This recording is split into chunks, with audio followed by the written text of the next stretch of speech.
کہ ہم خوراک کو عموماً چند بڑے بڑے اجزاء میں تقسیم کرتے ہیں. جو ہم خوراک کھاتے ہیں اس کے بڑے بڑے چند اجزاء ہوتے ہیں. پروٹین ہوتی ہے، کاربوہائیڈریٹس ہوتے ہیں، وٹامنز ہوتے ہیں، فیٹس ہوتے ہیں، منرلز ہوتے ہیں اور پانی ہوتا ہے. اما بعد فاعوذ باللہ من الشیطان الرجیم بسم اللہ الرحمن الرحیم. ٹاپک بڑا مزیدار سا ہے اور ہر روز کا ہمارا ہے کھانے پینے کا. صرف ہم نے تھوڑی سے مسکانسیپشنس ٹھیک کرنے ہیں. کیا زیادہ کھانا ہے، کیا نہیں کھانا، کیا کم کھانا ہے. بیچ میں انٹریکشن ہوتا رہے گا. باتیں وہی ہیں جو آپ شروع سے چوتھی پانچویں کلاس سے پڑھ رہے ہیں. اگر آپ کو ایک ٹاپک یاد ہو تو ایک سائنس کے صفحے پہ لکھا آتا ہے بیلنس ڈائٹ. ایک اور لفظ آپ نے سنا ہوگا بیلنس پرسنالٹی، متوازن شخصیت. ہم میں انسانوں میں جو صفات ہیں، جو مزاج ہیں، اس میں غصہ بھی ہے، اس میں نرمی بھی ہے، اس میں خوشی بھی ہے، اس میں جذبات بھی ہیں. تو بر وقت ہر ایک کا اپنے اپنے موقع پہ مناسب استعمال اعتدال سے نکلے نا. یہ نہ ہو کہ مشہور ہو جائے کہ یہ بندہ بہت غصیلا ہے، یہ بہت ڈرپوک ہے، یہ ہر وقت روتا رہتا ہے. اسی طور پہ ڈائریکٹ آپ آ جائیں گے صحت مند خوراک پہ، جس کا صحیح ترجمہ اگر ہم کریں گے یا صحیح یوز ہم کریں گے وہ ہو جائے گا بیلنس ڈائٹ. کہ آپ نے غذا میں مختلف چیزوں کو مختلف تناسب سے یوز کرنا ہے. آپ کو بڑے اچھے طریقے سے پتہ ہے سائنس کے لحاظ سے، اور آپ کے ٹیچرز نے بتایا ہوا ہے کہ ہم خوراک کو عموماً چند بڑے بڑے اجزاء میں تقسیم کرتے ہیں. جو ہم خوراک کھاتے ہیں اس کے بڑے بڑے چند اجزاء ہوتے ہیں. پروٹین ہوتی ہے، کاربوہائیڈریٹس ہوتے ہیں، وٹامنز ہوتے ہیں، فیٹس ہوتے ہیں، منرلز ہوتے ہیں اور پانی ہوتا ہے. اب دیکھنا یہ ہے کہ ان میں سے کم کون سی کھانی چاہیے، زیادہ کون سی کھانی چاہیے، اس کا تناسب ہم نے سیٹ کرنا ہے. ان چیزوں کے علاوہ ہم کوئی چیز نہیں کھا رہے ہوتے. میں تھوڑا تھوڑا عرض کر دوں گا، آپ ساتھ ساتھ ذہن میں آپ کے آتا رہے گا انشاءاللہ. زیادہ تر جو ہم چیزیں لیتے ہیں ان میں زیادہ تناسب پروٹین کا ہونا چاہیے. اچھی پروٹین اچھی ہمیں گوشت میں ملتی ہے، ہمیں دالوں میں ملتی ہے، ہمیں انڈے میں ملتی ہے. گوشت سے مراد اس وقت مرغی کا بھی ہے، چھوٹا گوشت بھی ہے، بڑا گوشت بھی ہے. پروٹین ہمارے مسلز بناتی ہے، ہمارے ناخن بناتی ہے، ہمارے بال بناتی ہے، اسکن کو بہتر کرتی ہے. تو پروٹین کا تناسب تو ضرور ہونا چاہیے، جو کہ میں نے عرض کیا کہ صرف گوشت میں نہیں ہے بلکہ دالوں میں بھی موجود ہے. اس کے بعد جو چیز آتی ہے کاربوہائیڈریٹس، نشاستہ جسے کہتے ہیں. اس میں آپ نے تھوڑی سی احتیاط کرنی ہے. جو بیکری آئٹمز ہیں، نشاستہ عموماً اس طرح کی چیزیں ہیں جو بظاہر ہمیں مزیدار لگتی ہیں، جس میں آلو آ جاتے ہیں، جس میں چاول آ جاتے ہیں، جس میں مٹھائیاں ہیں، بیکری آئٹمز ہیں. ان کو زیادہ استعمال کرنے سے یہ کنورٹ ہو جاتے ہیں فیٹ میں اور جسم کا وزن بڑھنے لگ جاتا ہے. اس لیے بڑا ضروری ہے کہ جو کاربوہائیڈریٹس ہیں، جو نشاستہ ہے، اس کو آپ لیتے وقت خیال رکھیں کہ ایک تو وہ کوالٹی کا ہو، دوسرا وہ بہت زیادہ بیکری آئٹمز نہ ہو. مٹھائیاں ہو گئیں، بریڈ ہو گیا، آلو ہو گئے، چاول ہو گئے، ان کا استعمال غیر ضروری طور پہ زیادہ نہیں ہونا چاہیے، تاکہ آپ کا وزن نہ بڑھے اور آپ کے ساتھ یہ کنورٹ نہ ہو جائیں جا کے جسم میں زائد اگر ہوں گے تو چربی میں. دوسرا سلسلہ جو ہے پروٹین کی میں نے بات کی، میں نے کاربوہائیڈریٹس کی بات کی. اس کے بعد آ جاتی ہیں ضروری فیٹس، تھوڑی بہت چربی. تھوڑی بہت چربی کا ہونا بھی جسم میں ضروری ہے. کچھ وٹامنس ایسے ہیں جو کہ ہضم ہی صحیح طریقے سے چربی میں ہوتے ہیں، اچھی چربی میں. آپ کو پتہ ہے وٹامنس دو طرح کے تقسیم کیے ہوتے ہیں، واٹر سولوبل ہیں اور فیٹ سولوبل ہیں. ذہن میں ہے نا یہ بات؟ واٹر سولوبل وٹامنس آپ مناسب مقدار میں لیں، زیادہ لیں گے جسم کو فائدہ نہیں ہوگا، یورین کے ساتھ نکل جائیں گے. فیٹ سولوبل وٹامنس جو ہیں، اس لیے میں نے کہا کہ وہ صحیح طرح ہضم ہی چربی میں ہوتے ہیں، تو ہمیں اچھی قسم کی جو فیٹ ہے وہ تھوڑی بہت ضرور رہنے چاہیے، ورنہ وہ وٹامنس ہمارے جسم کا صحیح حصہ نہیں بنیں گے، صحیح طور پہ ہضم نہیں ہوں گے. وہ وٹامنس یاد دہانی کے لیے بتا دیتا ہوں: vitamin A, vitamin D, vitamin E اور وائٹامن کے. اے ڈیک، اسے یاد رکھیں، اے ڈی ای کے. تو پھر بات واپس پہنچتے ہیں کہ میں نے کہا کیا کہ تھوڑی مقدار میں اچھی قسم کی چربی جو کہ گوشت میں مل جاتی ہے، جو کہ مکھن میں مل جاتی ہے، جو کہ ہمارے روزمرہ تیل میں مل جاتی ہے، چھلی میں مل جاتی ہے. تو یہ آ گیا ہمارا تیسرا حصہ، پروٹین، کاربوہائیڈریٹس، فیٹ. اس کے بعد منرلز آ گئے. منرلز جو ہیں جن کو ہم معدنیات کہتے ہیں، اور اب اگر آپ اچھے آج کل وٹامنس دیکھیں آپ کے گھروں میں ہوں گے تو ملٹی وٹامنس ود منرلز لکھا ہوتا ہے. منرلز وہی ہیں جو آپ کیمسٹری میں پڑھ رہے ہوتے ہیں اپنا منرلز ہمارے کون کون سے ہیں؟ Sodium, potassium, aluminium, magnesium, chromium and so on, بے تحاشا۔ ان سب کی ایک الگ الگ سائنس ہے، اور اللہ تعالیٰ نے ساروں کے الگ الگ کام رکھے ہوئے ہیں۔ ان کی کمی بیشی سے مختلف چیزیں ہوتی ہیں، اس لیے مناسب مقدار میں ہر طرح کے نمکیات بھی جسم میں جانے چاہیے۔ اس کے بعد وٹامنز ہیں جو کہ مناسب طور پہ ہر غذا میں آتے ہیں، اور آخر پہ میں نے کہنا ہے پانی۔ پانی کا استعمال بڑا ضروری ہے، موسم کے لحاظ سے کم یا زیادہ ہو جاتا ہے۔ سردیوں میں ہمیں پیاس کم لگتی ہے، گرمیوں میں ہماری پیاس زیادہ ہوتی ہے۔ گردوں کو ریگولیٹ کرنے کے لیے، پسینے کے صحیح بہاؤ کے لیے، نمکیات کو صحیح طور پہ میٹابولائز کرنے کے لیے پانی کی مقدار ہمیشہ اچھی ہونی چاہیے۔ اور صرف یہ کرائٹیریا نہیں ہے کہ مجھے پیاس لگی ہے تو میں نے پانی پینا ہے۔ 8، 10، 12 گلاس عموماً ایک صحت مند بندے کو دن میں پینے چاہیے، تاکہ آپ کے گردے اچھے طور پہ کام کرتے رہیں، آپ کی غذا صحیح طریقے سے ہضم ہو۔ تو یہ میں نے بات کی شروع میں کہ اچھی غذا سے مراد متوازن غذا، جس میں ہمارے بڑے بڑے کمپوننٹس یہ آ رہے ہوں۔ اب اس سلسلے میں ایک ضروری بات یہ ہے کہ غذا آپ نے اچھی لے لی، مناسب طور پہ لے لی، پتہ لگ گیا کہ ہم نے پروٹینز لینی ہیں، ہم نے فاسٹ فوڈ، کاربوہائیڈریٹ ذرا کم رکھنے ہیں۔ اس کے باوجود ہم دیکھتے ہیں کئی دفعہ مائیں آ کے بتاتی ہیں، بچے بتاتے ہیں، والدین بتاتے ہیں کہ غذا تو کھاتا ہے لیکن لگ نہیں رہی، فائدہ نہیں ہو رہا۔ اس کے لیے یہ بہت ضروری ہے کہ غذا اللہ کے فضل سے آپ کے جسم پہ کام بھی کرے، جزو بدن بھی بنے۔ اس کے لیے آپ کے ذہن میں 2-3 چیزیں ہونی چاہیے۔ سب سے پہلی چیز ہے صفائی۔ آپ کے ہاتھ صاف ہوں گے، منہ دانت صاف ہوں گے، معدہ اچھی حالت میں ہوگا تو اس غذا کا صحیح پراپر طریقے سے فائدہ ہوگا اور آپ کو ہضم ہوگی۔ ہمیشہ وہی جو دینی احکام ہے، جو قرآنی احکام ہے، دینی دنیاوی دونوں فائدوں کے طور پہ ہیں۔ جب بھی کھانے کے لیے جائیں، کوئی چیز کھائیں، آپ گھر میں ہوں، آپ دوستوں کے پاس ہوں، ہمیشہ ہاتھ دھو کے کھائیں۔ آپ صاف چیز، اچھی چیز جلدی میں گندے ہاتھوں سے کھا لیں گے، فائدہ نہیں ہوگا۔ کیوں فائدہ نہیں ہوگا؟ پیٹ میں اکثر لوگوں کے کسی بھی عمر میں، بچوں کو زیادہ، بڑی عمر میں ذرا شعور آ جاتا ہے، لیکن اگر لاپرواہی کریں پیٹ میں کیڑے آ جاتے ہیں۔ جب پیٹ میں کیڑے آ جائیں گے تو آپ غذا جو مرضی کھائیں، جتنی مرضی کھائیں، وہ جزو بدن نہیں بنتی، صحت نہیں رہتی۔ اس لیے ہمیشہ یہ ذہن میں رکھیں، اور یہ چیز بندہ نوٹ بھی کر لیتا ہے۔ ڈاکٹر کے پاس جاتے وقت یا والدین کو بتاتے وقت ہچکچانے کی، چھپانے کی ضرورت نہیں ہے۔ آپ نوٹ کر سکتے ہیں کہ میرے پیٹ میں درد ہوتی ہے، مجھے غذا لگ نہیں رہی، کیڑے آ گئے ہیں، جب میں واش روم گیا تو دبلا پتلا بندہ ہو رہا ہے، رنگ اس کا خراب ہو رہا ہوتا ہے۔ ایسے میں ضرور والدین کو یا ڈاکٹر کو بتائیں تاکہ وہ صحیح طریقے پہ آپ کو گائیڈ کریں، تاکہ آپ کی غذا کا فائدہ بھی ہو۔ تو ہاتھ ہمیشہ صاف رکھ کے، ہاتھ ہمیشہ اچھی طرح دھو کے اس کے بعد کھانا کھائیں، یہ بڑا ضروری ہے۔ دانت آپ کے اچھی حالت میں ہونے چاہیے۔ دانت اچھی حالت میں ہوں گے، غذا کو اچھی طرح چبائیں گے تو معدے کو منہ والا کام نہیں کرنا پڑے گا۔ ہر ایک آرگن کو اس کا کام کرنے دینا چاہیے۔ اگر آپ جلدی جلدی چبائے بغیر جلدی نکلیں گے تو دانتوں اور منہ والا کام معدے کو کرنا پڑے گا، اس کو ڈبل مصیبت پڑ جائے گی۔ چبانا بڑا ضروری ہے، جتنا آپ زیادہ چبائیں گے، غذا کو نرم کر کے نیچے پہنچائیں گے، ہاضمہ اچھا ہوگا، معدے کو آسانی ہو جائے گی۔ اس کے لیے دانتوں کا مضبوط ہونا بھی ضروری ہے۔ اور میں ضمناً بتا دوں کہ دانتوں کے لیے اچھی چیز، ہڈیاں جو ہیں، دانت ہماری ہڈی کے زمرے میں آتے ہیں، کیلشیم اور دودھ کا استعمال بہت اچھا ہے، کچی سبزیوں کا استعمال بہت اچھا ہے۔ اگر آپ تھوڑا بہت دودھ لے لیتے ہیں، دہی لے لیتے ہیں، گاجر وغیرہ کھا لیتے ہیں تو یہ مزیدار بھی ہیں، فائدہ مند بھی ہیں، اور دانتوں کی مضبوطی کے لیے بھی اچھی ہیں۔ آپ کے ڈینٹسٹ کے چکر بھی کم ہو جاتے ہیں۔ تو ہائیجینک کنڈیشن میں میں نے سب سے پہلے خوراک تاکہ صحیح طور پہ یوز ہو، میں نے سب سے پہلے بتا دیا ہاتھ آپ کے صاف ہونے چاہیے۔ اس کے بعد میں نے آپ کو بتا دیا کہ آپ کے منہ کی جو حالت ہے وہ اچھی ہونی چاہیے۔ اور تیسرا چیز ہے آپ کا معدہ، جس نے ہضم کرنا ہے۔ اگر آپ وقت پہ خوراک کھائیں گے، مناسب خوراک کھائیں گے، اوور ایٹنگ نہیں کریں گے، بسیار خوری نہیں ہوگی، تو معدے کے پاس ٹائم ہوگا۔ دیکھیں، دوسرا رجیم کا میں بتا دوں، دوسرا ایک بہت بڑی شکایت جو بڑی آتی ہے کامن، کہ جی ناشتہ کرنے کا دل نہیں کرتا، ناشتہ کیے بغیر کالج میں، اسکول میں چلے جاتے ہیں۔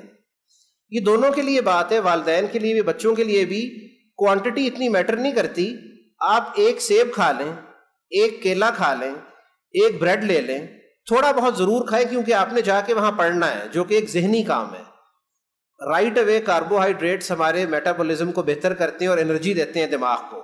تو اگر آپ تھوڑا بہت بھی کھا لیں گے تو دماغی ایکٹیویٹی اچھی ہو جائے گی، وہاں آپ اچھا فیل کریں گے۔ تو اس سلسلے میں زیادہ ضروری نہیں کہ آپ بہت زیادہ کھائیں، لیکن کوئی نہ کوئی ہلکی پھلکی چیز، انڈا ہو گیا، ایک سیب ہو گیا، ایک کیلا ہو گیا، دہی کا کپ ہو گیا، دودھ ہو گیا، ضرور لے جائیں تاکہ تھوڑا سا فریش رہے۔ رات کو کھانا کھانے کے فوراً بعد نہیں سونا، صحت کے اصول بتا رہا ہوں۔ رات کو کھانا کھاتے ساتھ ہی سوئیں گے، ہاضمہ اچھی طرح نہیں ہوگا، کھٹے کھٹے ڈکار آئیں گے، متلی الٹی کی کیفیت ہوگی، پرابلم ہو جائے گی۔ ذہن میں رکھیں آئیڈیلی 1 سے 1.5 گھنٹے کا گیپ رات کے کھانے اور نیند میں ہونا چاہیے۔ اس لیے سب سے پہلے تو بیڈ پہ بیٹھ کے نہ کھائیں، بیڈ پہ بیٹھیں گے، ٹی وی دیکھ رہے ہوں گے، نیند آ جائے گی۔ رات کے کھانے کے بعد اگر تھوڑا چہل قدمی کر لیں تو بہت اچھا ہے۔ دوسرا، ذہن کو اللہ تعالیٰ نے ایسے طور پہ آرگنائز کیا ہے کہ توجہ ہونی چاہیے۔ میں نے بہت سارے ایسے بچے اور بڑے دیکھے ہیں کہ وہ کھانا کھا رہے ہیں، ساتھ ٹی وی دیکھ رہے ہیں، سیل فون کا استعمال کر رہے ہیں۔ اس وقت پھر پوری طرح آپ کا ذہن، پوری طرح آپ کا بلڈ سرکولیشن معدے کی طرف نہیں ہو رہی ہوتی، وہ ڈیوائیڈ ہو جاتا ہے کہ اچھا جی میں نے ہاضمے والا کام بھی کرنا ہے، یہ بندہ ٹی وی بھی دیکھ رہا ہے، یہ بندہ سیل فون بھی کر رہا ہے، تو آپ اپنے دماغ کو مجبور کرتے ہیں ایک وقت میں مختلف جگہ کام کرنے پہ۔ تو جب آپ کھانا کھا رہے ہو، اللہ کا نام لے کے، بسم اللہ پڑھ کے، ہاتھ دھو کے اس کو انجوائے کریں کہ آپ مختلف چیزیں کھا رہے ہیں۔ اس وقت ٹی وی کا کام، سیل فون کا کام، اس سے پرہیز کریں۔ دوسرا سلسلہ یہ ہے کہ اللہ تعالیٰ کے ہر کام میں بڑی حکمت ہے۔ 2016 میں ایک جیپنیز کو، سیلولر بایولوجسٹ کو نوبیل پرائز ملا، آپ کے نالج میں ہوگا چند ایک کے، اور اس کا جو تھیسس تھا، اس کا جو پریزنٹیشن تھی، وہ تھی فاسٹنگ پہ، انٹرمیڈیٹ فاسٹنگ، کہ اس نے کہا کہ اگر سال میں 30-40 دن غذا کو کم کیا جائے، معدے کو سکون دیا جائے، سال میں 30-40 دن، تو اس سے صحت پہ بہت اچھا اثر پڑتا ہے۔ اس میکینزم کو آٹوفاجی کہتے ہیں، یعنی کہ جب آپ نہیں کھا رہے ہوں گے کچھ بھی، تو جسم کے سیلز خود بخود اپنے آپ کو غیر ضروری چیزوں کو کھائیں گے، آپ کو صحت ہوگی۔ اگر آپ یہ دیکھیں تو اللہ کے فضل سے ہمیں ہر سال رمضان میں یہ توفیق ملتی ہے۔ 30 دن کوئی شوال کے روزے رکھے گا تو ذرا زیادہ ہم روزہ رکھتے ہیں، 12, 14, 16 گھنٹے روزے میں گیپ آتا ہے، آپ کھا نہیں رہے ہوتے، آپ پی نہیں رہے ہوتے، اور یہ ایک نعمت ہے جسم کے لیے۔ 2016 میں اس نے کہا، اور دین نے 1400-1500 سال پہلے یہ بات بتا دی تھی، روزے کی اہمیت۔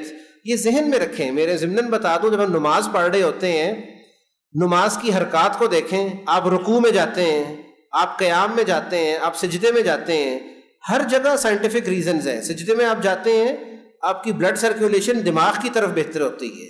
رکوع میں آپ جاتے ہیں، گھٹنوں کی ایکسرسائز ہوتی ہے۔ تشہد میں آپ بیٹھتے ہیں، ٹانگوں کی ایکسرسائز ہوتی ہے۔ کھڑے آپ ہوتے ہیں، کمر کی ایکسرسائز ہوتی ہے۔ تو ساری چیزیں یہ ملی جلی ہیں۔ اسلام دین فطرت اسی لیے کہتے ہیں۔ تو جن بندوں کو، جن بچوں کو عمر ہو گئی اور صحت ہو گئی، اس طور پہ بھی روزہ رکھیں کہ یہ ہماری، اللہ تعالیٰ تو راضی ہوگا، اور یہ صحت کے حوالے سے بہت اچھی چیز ہے۔ جو جیپنیز نے نوبیل پرائز لی 2016 میں نے آپ کو بتایا کہ آٹوفیجی، اس نے کہا کہ جب ہم نہیں کھا پی رہے ہوتے تو آہستہ آہستہ غیر ضروری چیزیں، زائد چیزیں جسم میں جمع ہوتی ہیں، وہ آہستہ آہستہ ختم ہو رہی ہوتی ہیں، اور آہستہ آہستہ جسم کے لیے غیر ضروری فاسد مادے نکل رہے ہوتے ہیں۔ تو یہ ایک مزید فائدہ کہ ہم نے خوراک کو کھانا ہے اور کیسے کھانا ہے۔ اسی ضمن میں جن لوگوں کو توفیق ہو، آج کل ہفتے میں 1-2 نفلی روزوں کا اہتمام بھی ہوتا ہے، تو اپنی صحت دیکھتے ہوئے، حالات دیکھتے ہوئے ضرور اس کا اہتمام کریں۔ انٹینشن ثواب کی بھی ہو اور نیت یہ بھی ہو کہ میری صحت انشاءاللہ بہتر ہو جائے گی۔ کچھ بندوں کو آئرن کی کمی، بڑی بڑی جو پرابلمز اب ہوتی ہیں غذا نہ لینے کی وجہ سے، جو کہ آپ کو خود بھی نوٹس کرنے چاہیے، بڑے کریں گے بھی۔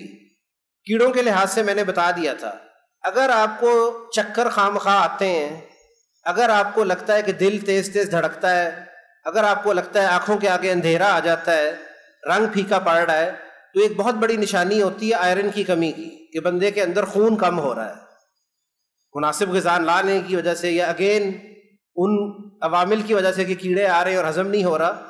ایسی صورتحال میں ضرور آئرن آپ کو اللہ تعالیٰ نے ہر وقت ہر جگہ دیا ہوتا ہے۔ انڈے کی زردی میں آئرن ہے، پالک میں ہے، کلیجی میں ہے، کشمش میں ہے۔ اس لیے بیک ٹو دا پوائنٹ، اگر آپ تھوڑی تھوڑی ہر چیز کھائیں گے ٹھیک رہیں گے۔ ایک میں اب چیز بتا دوں تھوڑا سا، اس لیے نہیں کہ آپ کے کوئی ایگزیجریٹ کرنے کے لیے، کوشش کریں کہ جنک فوڈ اوائڈ کریں، اس لیے کہ ہمارے ہاں جنک فوڈ سے مراد عموماً چکن ہوتا ہے، اور چکن سے مراد 99.9% بلکہ 100% برائلر چکن ہوتا ہے۔ برائلر چکن کو آج کل جلدی جلدی، کیونکہ ڈیمانڈ بہت زیادہ ہے، سپلائی کم ہے، برائلر چکن کو جلدی جلدی بڑا کرنے کے لیے وہ کچھ دوائیاں اسٹیرائڈز دیتے ہیں، جس کی وجہ سے اس کا جسم بھاری ہو جاتا ہے۔ آپ لینے جاتے ہیں 1 1.5 2 کلو سے وہ کم نہیں ہے۔ آپ غور کریں، اگر کبھی آپ میں سے کئی لوگ گاؤں کے ہیں، ایک دیسی مرغا اس کو پکڑنا یا اس کے پیچھے بھاگنا ایک مشکل کام ہے۔ آپ جب پنجرے میں سے برائلر چکن لیتے ہیں، وہ ایک ایک کر کے نکال رہے ہوتے ہیں، لیکن اس کو نہیں توفیق ہوتی کہ میں نکل کے بھاگ جاؤں، یعنی اس کے اندر ایلیمنٹ یہ نہیں ہوتا ان چیزوں کا۔ جو ہم کھاتے ہیں اس کا اثر ہم پہ ہوتا ہے۔ آپ کو پتہ ہے کہ خوراک کا اثر ذہن پہ، جسم پہ پڑتا ہے۔ اس لیے فاسٹ فوڈ خاص طور پہ جس میں برائلر چکن ہو، اس کو کم سے کم یوز کریں۔ وہ آج کل دوائیوں کی وجہ سے بڑا ہوتا ہے۔ جب وہ ہم کھاتے ہیں تو ہمارا پیٹ، ہماری توند، ہماری ہپس پہ چربی جمع ہو جاتی ہے، اس سے کولیسٹرول کے مسائل، اس سے بلڈ پریشر کے مسائل، اس سے شوگر کے مسائل پیدا ہوتے ہیں۔ اس لیے یہ بڑا ضروری ہے کہ آپ کو یہ بھی پتا ہو کہ ہم نے کیا زیادہ کھانا ہے اور کیا نہیں کھانا۔ ہفتے میں ایک دفعہ کسی فنکشن پہ، کسی پارٹی میں رزلٹ آ گیا، اوکیزن ہو گیا، سیر و تفریح کے لیے چلے گئے، اس میں یہ چلے گا۔ کوئی میں یہ نہیں کہہ رہا کہ حرام چیز ہے، لیکن جس حد تک آپ بچ سکیں آپ کی صحت کے لیے اچھا ہے۔ آپ چھوٹے گوشت کو، بڑے گوشت کو، دیسی مرغی کو، مچھلی کو، ان چیزوں کو کوشش کریں کہ زیادہ اپنی غذا میں، زندگی میں لے کے آئیں۔ پانی کا استعمال سردیوں میں ڈیفینیٹلی کم یوز ہوتا ہے۔ گرمیوں میں بھوک کم لگتی ہے تو آپ تب پھل کو، جوس کو، پانی کو زیادہ یوز کریں۔ سردیوں میں پیاس کم لگتی ہے، بھوک زیادہ لگتی ہے، لیکن تب آپ دہی کا استعمال ضرور کریں۔ جسم میں جتنا پانی ہوگا آپ کے خون کو پتلا رکھے گا، وٹامنس کو، منرلز کو ہیڈ ٹو ٹو پہنچانے میں آسانی ہوگی تاکہ میٹابولزم اچھے طریقے سے ہو۔ چربی والی غذا، دوسری ایک چیز بڑی ضروری، ساری غذا تاکہ اچھے طریقے سے ہضم ہو، ایک ایلیمنٹ کیا بہت ضروری ہے؟ ایکسرسائز بڑی ضروری ہے۔ ایکسرسائز میں یہ قطعاً ضروری نہیں ہے کہ ضرور ہر ایک کے گھر کے پاس یا ریچ میں جم ہو۔ پیدل چل لینا ایک بہت اچھی ایکسرسائز ہے۔ آپ صحن میں چلیں، آپ کھیتوں میں اگر قریب ہیں تو چلیں، آپ سڑک پہ چلیں۔ جم جانا تو ایک ایکسٹرا اور زبردست چیز ہے نا، وہ تو بہت ہی اچھا ہے، لیکن اگر آپ پیدل بھی کچھ چل لیتے ہیں تو غذا اچھے طور پہ ہضم ہوتی ہے، بھوک اچھے طور پہ لگتی ہے، ہاضمہ اچھے طریقے سے ہوتا ہے۔ سیکنڈلی مزاج، اگر آپ بہت زیادہ چڑچڑے پن رہیں گے، غصے میں رہیں گے، ہر وقت اگریسو رہیں گے، ایسے لوگوں کو غذا پوری طرح ہضم نہیں ہوتی۔ یہ بڑا ضروری ہے، جو میں نے شروع میں بات کی تھی، بیلنس پرسنالٹی۔ اچھے موڈ میں، اچھے فریم آف مائنڈ میں رہیں گے تو غذا اچھے طریقے سے ہضم ہوتی ہے۔ اس لیے یہ بہت ضروری ہے کہ آپ کا فریم آف مائنڈ اچھا ہو، اللہ کا شکر ادا کرتے ہوئے کھا پی رہے ہوں تاکہ وہ جسم کو لگے۔ کولڈ ڈرنکس کو کم سے کم رکھیں۔ دعوت وغیرہ کبھی نہ کبھی ٹھیک ہے، کئی دفعہ ہمیں چیزوں کا بظاہر پتہ نہیں ہوتا۔ ایک چھوٹی جو بوٹل آپ کے سافٹ ڈرنکس کی ہوتی ہے 250 ml کی، اس میں 5 سے 6 چمچ چینی کے ہوتے ہیں۔ اگر میں کسی کو بھی کہوں جی 5-6 چمچ چینی کے کھا لیں، نہیں کھا سکتے بندہ، لیکن ہم جانے انجانے میں بوتلیں کئی دفعہ 2-4 پی جاتے ہیں اور 12-14 چمچ چینی کے ہم لے جاتے ہیں، جو کہ ڈیفینیٹلی خطرناک ہے۔ ہم میں سے اکثر اتنا ہل نہیں رہے ہوتے، ہل بھی رہے ہو تو ایک زہر کھانے کی ضرورت نہیں ہے۔ اس لیے فاسٹ فوڈ کے ساتھ کولڈ ڈرنکس شامل ہے، کبھی کبھی ان کو رکھیں۔ ان کو آپ ریپلیس کریں فریش جوسز سے، دہی سے۔ نمکول بہت اچھی چیز ہے گرمیوں میں، تو گھریلو فالسے کا شربت بہت اچھا ہے۔ جتنا آپ قدرتی چیزوں کے قریب جائیں گے، اور قدرتی چیزوں سے مراد مہنگی چیزیں نہیں ہوتی، ہر علاقے میں ہر چیز کے اپنے اپنے فوائد ہیں۔ منرلز آپ کو زیادہ تر ویجیٹیبلز اور فروٹ سے ملتے ہیں۔ میں نے اس میں کسی فروٹ ویجیٹیبل کو اسپیسیفائی نہیں کیا، تو اللہ تعالیٰ نے ہر پھل اور ہر سبزی میں بے تحاشا ڈفرینٹ قسم کے منرلز، وٹامنز رکھے ہوئے ہیں۔ اگر آپ ان کو لیتے رہیں گے تو آپ کو کبھی بھی اس ایج میں بازار سے خرید کے وٹامن کی ضرورت نہیں پڑے گی۔ ایک 80-70 سال میں وٹامن لینا بالکل ایک اور بات ہے، لیکن میں کبھی نہیں چاہوں گا کہ آپ کی عمر میں آپ لوگ اپنی پرابلم کسی کو ملٹی وٹامن سے پورا کر رہے ہوں۔ اس عمر میں میں چاہتا ہوں کہ آپ لوگ متوازن غذا کھا کے، اچھی چیزیں کھا کے، پراپر ڈائٹ کر کے اس طور پہ بہتر ہو۔ آپ کو وٹامنز علیحدہ لینے کی ضرورت نہیں ہے۔ دوسرا، وہی دین کی طرف لوٹیں گے، معیار کیا ہونا چاہیے؟ کھانا کھائیں، تسلی سے کھائیں۔ جب تھوڑا سا آپ کو لگے کہ تھوڑی سی بھوک رہ گئی ہے تو آپ ہاتھ اٹھا لیں۔ یہ صحت کو رکھنے کے لیے بہت اچھا ایک نسخہ ہے کہ بس یار آپ اٹھیں، اس کے فوراً بعد آپ کو ڈکار آ رہے ہوں، آپ کی آنکھوں کے آگے نیند چھائی ہوئی ہو، اٹ مینس کہ آپ نے حد سے زیادہ کھایا ہے۔ تو کوشش کریں کہ جب بھوک تھوڑی سی رہ جائے 2 4 6 لقموں کی تو آپ کھانا بند کر دیں۔ آپ نے ساروں نے واقعہ سنا ہوگا کہ نبی کریم صلی اللہ علیہ وسلم کے زمانے میں مدینہ منورہ میں ایک بندہ آیا تھا حکیم، اور اس نے چاہا کہ وہ مریضوں کو دیکھے تو اس کو مریض نہیں ملے، اور جب اس نے پوچھا تو اس کو یہی بتایا گیا کہ یہاں کے لوگ مناسب وقت میں مناسب کھاتے ہیں اور بسیار خوری نہیں کرتے۔ اور ایک محاورہ یہ بھی ہے نا کہ بندہ اپنے ناخنوں سے اپنی قبر کھودتا ہے، اس کا مطلب یہی ہوتا ہے پیٹ سے کہ آپ زیادہ کھائیں گے، زیادہ پئیں گے، سستی ہوگی، پرابلم ہوگی، بسیار خوری ہوگی، مختلف بیماریاں ہوں گی۔ تو یہ بڑے بڑے پوائنٹس ہیں جو بتانا ضروری تھے۔ اگر آپ ان کو یاد رکھتے ہیں، اس طور پہ خوراک لیتے ہیں، وقت پہ لیتے ہیں، صفائی کا خیال رکھتے ہیں، مزاج کو بہتر رکھتے ہیں، کھانا کھانے کے وقت صرف کھانے پہ کنسنٹریٹ کرتے ہیں، زیادہ بازاری چیزیں نہیں کھاتے، تو اللہ کے فضل سے میں بہت امید کرتا ہوں کہ آپ کی صحت پہلے سے بہتر اور بہت ہوتی چلی جائے گی۔ اور میں چاہوں گا کہ آپ گھر جا کے اپنے والدین کو، اپنے رشتہ داروں کو، اپنے بہن بھائیوں کو ان میں سے جو چیزیں آپ کو یاد رہتی ہیں ضرور شیئر کریں، تو آپ کو انشاءاللہ مزہ آئے گا، اچھا لگے گا۔ صحت مند جسم میں صحت مند عقل ہوتی ہے۔ اللہ تعالیٰ آپ سب کو خوش رکھے۔